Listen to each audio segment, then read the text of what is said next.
Salut à tous, c'est l'heure de revenir sur l'actu des jeux gacha et mobiles de cette semaine passée avec de nouvelles informations concernant Tribe9 et également la confirmation de la version PlayStation 5 de Wuthering Waves et bien plus encore. Mais si vous souhaitez rester à l'affût de l'actu liée à vos jeux préférés, pensez à apporter votre soutien en vous abonnant et en likant et on est parti. NetEase Games a officiellement lancé son titre d'action-aventure Naraka Blade Point Mobile en Chine.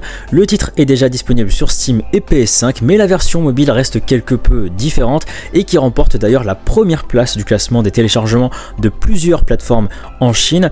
Des fonctions AI ont aussi été implantées pendant le jeu. Si le joueur donne une instruction vocale pour attaquer, le PNJ répondra en temps réel « laissez-moi faire » et agira conformément à l'instruction. Autrement, Naraka Blade Point est un battle royale d'action à 60 joueurs sans confirmation pour le moment d'une version globale. Pour la première fois en près de 4 ans, Genshin Impact n'a reçu aucune nomination dans aucune catégorie au Mobile Games Award 2024.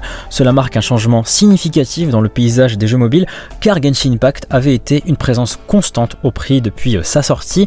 Alors que Genshin Impact est notablement absent de la liste des nominés, d'autres jeux gacha sont entrés sous les feux de la rampe. Des titres tels que Honkai Star Rail et Wuthering Waves ont obtenu des nominations dans diverses catégories, dont la plus prestigieuse du jeu de l'année 2024. Cependant, les Mobile Game Awards 2024 n'ont pas entièrement négligé Hoyoverse, le développeur derrière Genshin et Honkai Star Rail.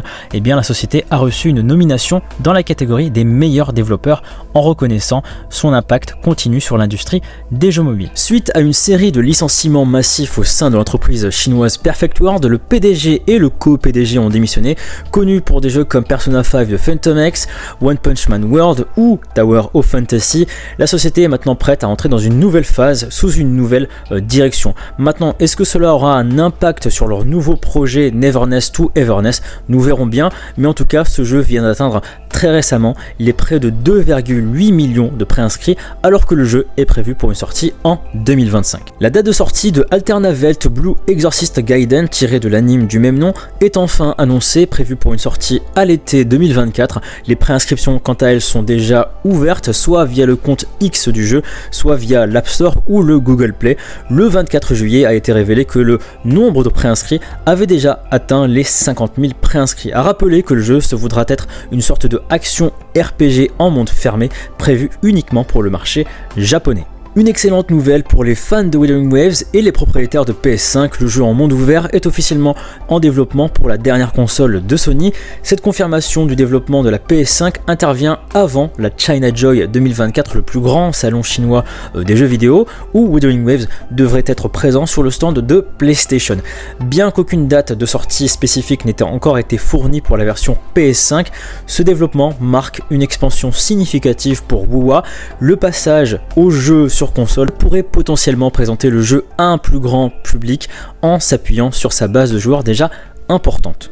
Enfin, Yulu Camp est maintenant disponible au Japon. Il s'agit d'un jeu de puzzle basé sur l'anime télévisé Yulu Camp Season 3 et des personnages familiers tels que Nadeshiko Kagamihara et Lin Shima apparaissent dans le jeu.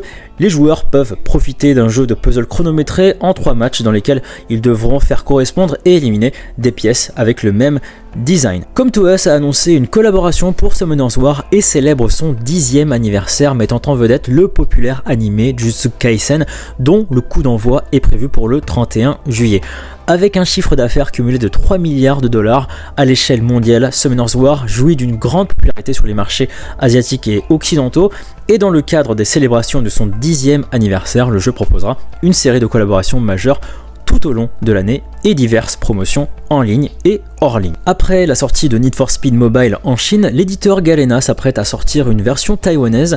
Auparavant, l'App Store avait indiqué que le projet sortirait le 12 septembre de cette année, mais la date a été changée au 31 août. Cette information a d'ailleurs été confirmée par le post des développeurs de NFS Mobile sur les réseaux sociaux. A noter aussi que sur la page de Need for Speed Mobile de l'App Store, l'anglais est indiqué en plus du chinois. Du côté aussi positif de NFS Mobile, celui-ci sera également disponible sur PC. Information en bref, Snowbreak Containment Zone passe à la vitesse supérieure du loot avec dorénavant la possibilité de vous marier avec votre waifu favorite, monnayant $30 et débloquera une cinématique unique. Vous avez aussi Star Coco Land qui est le futur jeu de MiHoYo dans le style de simulateur de vie et le jeu vient de passer à la phase de régulation de la part du gouvernement chinois. On attendra bien évidemment plus d'informations quant aux phases de gameplay. Aussi, Gakuen Idol Masta compte pour plus de 40% des revenus mobiles pour Bandai Namco sur son premier mois de lancement au Japon. Le jeu multiplateforme Tribe9 se prépare à un test bêta qui aura lieu cette fois-ci uniquement sur PC selon Gematsu.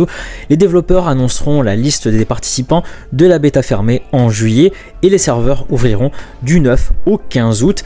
Tribe9 combine des batailles au tour par tour avec des batailles en temps réel proches de ce que peut proposer Zenless Zone Zero. En novembre 2023, le jeu mobile Cat Fantasy était sorti aux Philippines. Aujourd'hui, vous pouvez d'ores et déjà vous préinscrire pour la version mondiale du jeu dont la date de sortie est prévue pour le 21 août 2024.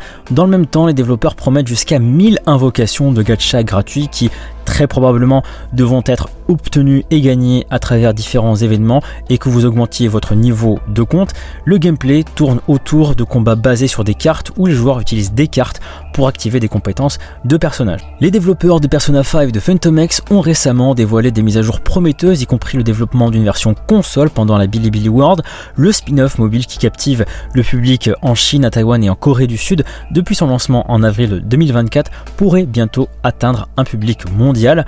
Bien que les plateformes PC et mobile restent l'objectif principal, l'équipe de développement a exprimé son intérêt pour porter Persona 5 de Phantom X sur console après une sortie mondiale potentielle. Cette décision pourrait considérablement élargir l'accessibilité du jeu et la base de joueurs, et pour ajouter à l'excitation, les développeurs ont partagé des plans ambitieux pour de futurs crossovers tels que Persona 5 Royal, Persona 3 Reloaded ou Persona 4 Golden. Un nouveau site web de teaser a ouvert lundi qui parle d'un futur nouveau projet pour Project Sekai de Sega Colorful Stage Fit Hatsune Miku. Le site web teaser révèle qu'il y aura plus d'informations sur le projet à partir du 29 juillet à 20h heure japonaise. Le jeu pour smartphone Project Sekai Colorful Stage Fit Hatsune Miku avait été lancé au Japon en septembre 2020. Beaucoup pensent que Project Mugen et Neverness to Everness sont des jeux très innovants, qui sont les jeux open world dans un monde urbain, qui sont les précurseurs dans ce style-là, alors que pas du tout, parce que le premier à avoir proposé ça, c'est Wagyue, développé par Mochizuki Game Research Institute. Le jeu vient d'obtenir son numéro de version officielle du gouvernement chinois et ainsi va annoncer sa première phase de bêta du jeu qui nous permettra aussi de voir à quel point celui-ci a progressé et pourquoi pas shipper la hype de Neverness to Everness avant sa sortie dans le genre open world urbain. Alors que tout le monde pensait que Archland allait fermer, les développeurs ont fait machine arrière, ce qui est franchement très rare dans le monde des jeux gacha, et ils ont indiqué que le jeu allait continuer de vivre sur sa version coréenne et que la version globale était en cours de développement. Très exactement ce qui avait été indiqué, et bien depuis l'annonce de la fin du service d'Archland le 2 juillet, à travers divers retours, nous nous sommes rendus compte que l'amour et le regret pour Archland se font ressentir et nous avons profondément réfléchi aux nombreuses lacunes que nous n'avons pas pu opérer correctement. Nous avons été impressionnés par vos commentaires et en même temps nous avons repensé au fonctionnement de Archland au sein de notre entreprise et donc celle-ci va être annulée, ce qui est franchement incroyable. C'est une très bonne nouvelle pour ceux qui attendaient ce tactical RPG sur sa version mondiale. En tout cas, si vous êtes vraiment impatient, sachez que vous pouvez toujours télécharger la version coréenne via la plateforme QOAP. Un jeu qui ne reviendra certainement pas, c'est Aster Tataricus, un jeu qui était uniquement disponible sur le marché japonais, qui proposait un type de gameplay en combat stratégique sorti le 5 novembre 2023, n'aura pas tenu plus d'une année. Et si vous souhaitez que je fasse un showcase du jeu, n'hésitez pas à l'indiquer en commentaire, l'ayant quelque peu testé. Merci d'avoir suivi cette nouvelle édition des jeux Actu Gacha. Comme toujours, je vous invite à rejoindre le Discord avec plusieurs événements organisés vous permettant de récupérer de l'information, de discuter, de débattre, etc. Et également, vous aurez beaucoup d'autres vidéos concernant Swords of Convalaria qui va vraiment être la plus grosse sortie sur cette semaine à venir. Donc n'hésitez pas d'ailleurs à checker les précédentes vidéos disponibles sur ce sujet. En tout cas, si vous avez apprécié cette vidéo, pensez à liker. Si vous n'avez pas apprécié cette vidéo, pensez à liker. Et je vous dis à la semaine prochaine.